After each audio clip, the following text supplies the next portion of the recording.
Sonia, let me ask you something difficult.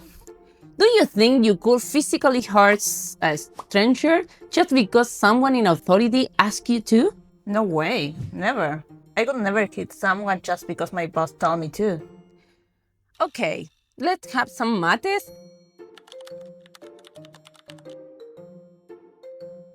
And I have a story to tell you. Imagine this, you are sitting in a room.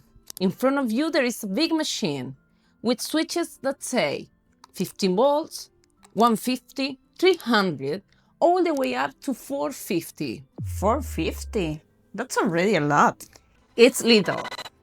And here is the thing. In the next room, there is a man strapped to a chair. You can't see him, but you can hear him through a speaker. Your job is simple. Every time he gets an answer wrong in a quiz, you have to pull a switch. Wait, so I have to give him an electric shock if he gets it wrong? What kind of game is that? Exactly. At first, the man just complains. Then he starts screaming. Then he begs you to stop. And then, totally silence. I could stop right there and leave. No chance I'd keep going. That's everyone say.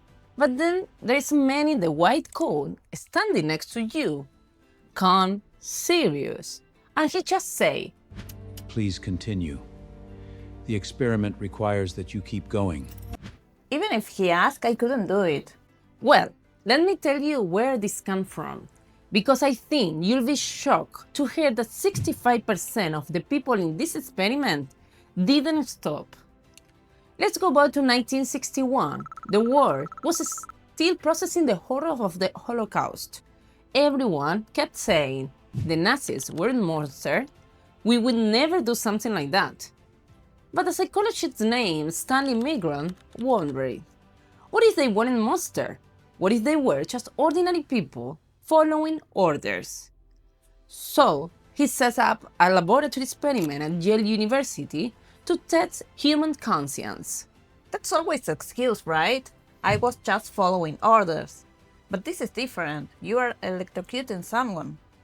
And that's the disturbing part. The volunteer didn't know the man in the other room was an actor, and that the shock were fake.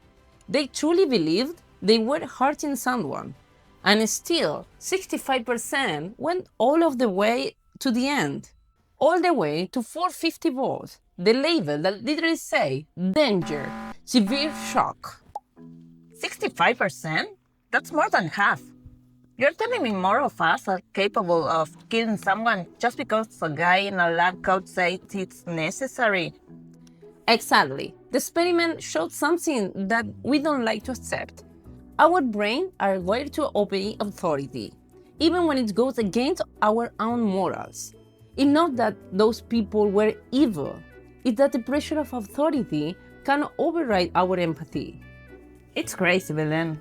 But it's hard to imagine this happening with a normal person today. We actually see it more often than we think.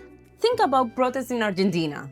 Sometimes we see very young police officers pushing or hitting elderly people who are just there asking for their medicine or their pensions. Yeah, and everyone watching us the same thing. How can you hit an old man?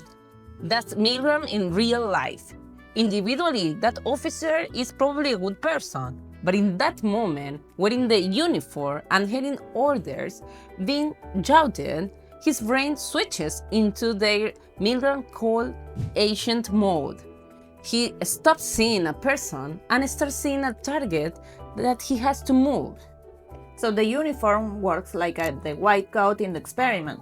Yes, authority removes the feeling of personal responsibility. The person feels like the blame belongs to whoever gave the order. And this doesn't only happen in the police, it happens in offices, when a boss asks you to lie to a client, or in a company when someone tells you to ignore a safety rule.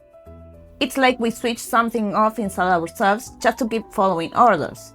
Exactly. So next time someone gives you an order that feels wrong in your gut, ask yourself, am I doing this because it's right? Or just because someone told me I had to? If this blew your mind as much as it did mine, make sure you like the video and subscribe. We definitely need to talk more about things like this. Bienvenidos, bienvenido. Welcome to the show, to a world of stories, tales to know. Meet and chat, here we go. Let's get ready, enjoy the flow. From cultures bright to friends so true, laughs and talks, just me and you. Grab your cup, take it slow. Made in chat.